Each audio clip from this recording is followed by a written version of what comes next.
And I should say something about these fractional. How can somebody estimate a fraction of a foot? I have to explain the 1.3. What is this 1.3 feet in wingspan? Well, it was a western part of Louisiana during a severe storm or hurricane, as I recall. How I like to relate something that happened, it's an email I received. This is from southern Minnesota. Quote, in 1995, I had a very close encounter with something similar to a pterosaur, unquote. After fishing at dusk, he headed back home. At a shallow cave or deep outcropping, he heard something like clicking or tapping. Quote, I got within 15 feet of the mouth of the cave.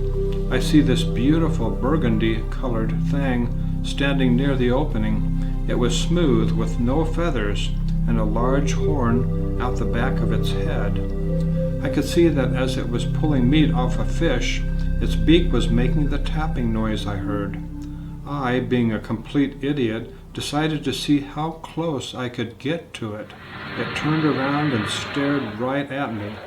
It walked a little ways back in the cave, ran forwards, and flew off, unquote. One morning in October of 1945, 2-year-old Mike McDonald was playing in his yard with the family dog. Without warning, the boy and the dog were gone. When the family couldn't find him, police, ranchers, and farmers joined in the search.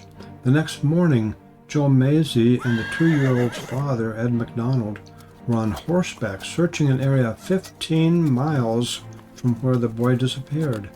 Joe saw a dog, and as the men got closer, Ed recognized his family dog. It was next to a dugout hole, and when the men looked into the 2-foot-wide opening, there was little Mike McDonald, sleeping. Aside from a small cut on his foot, the boy had no injuries.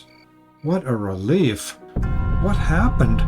Keep with us, and we'll get into the answer and why little Mike was found 15 miles from home, and why he was in a dugout hole, and why the cut was on his foot rather than on another part of his body, and why the family dog was still alive, and why it was still with the boy.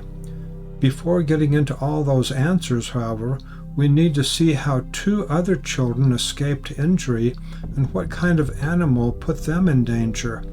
But even before that, we need to know what attacked 3 men who were fishing at the Delaware River at night. And my 2 cousins, they're like my brothers, my best friends, and we used to go fishing all the time. Now we're back in 1984, and I'm 24 years old at the time. We go bass fishing. My cousin goes up to get more bait, and this black shadow goes past us. And we looked at each other and said, what was that? And I don't know.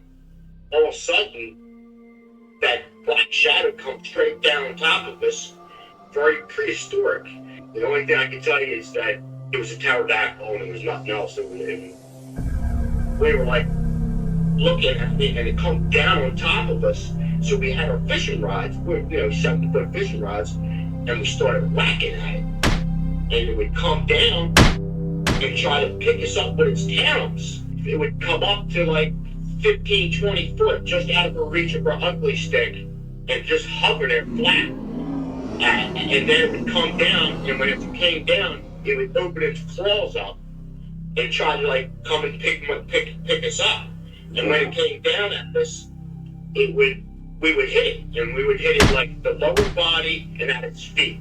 It came down at us at least 12, 15 times. Each wing was 8-10 feet long. We'll soon get back to little Mike and how his adventure may relate to the one at the Delaware River. Yet first consider how a 4-year-old girl in Cordell, Oklahoma in 1977 escaped from a dangerous animal. Sarah was walking past the chicken coop. She turned to see a huge flying creature diving toward her. It was covered in dark fur and had teeth in its beak. The girl ducked down to the ground and the animal just missed grabbing her.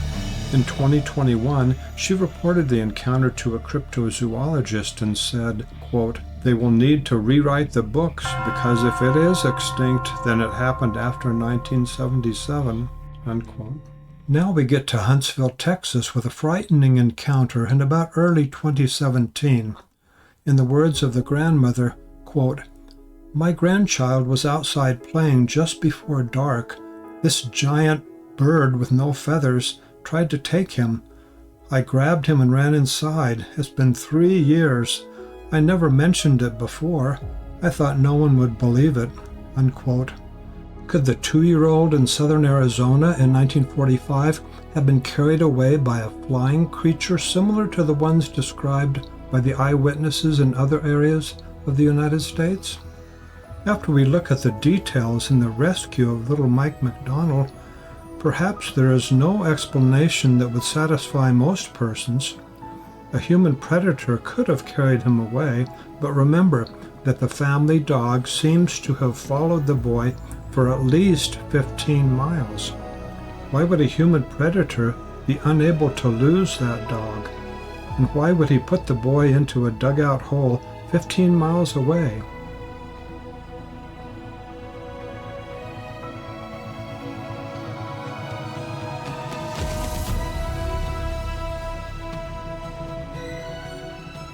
Please make a comment and invite others to participate.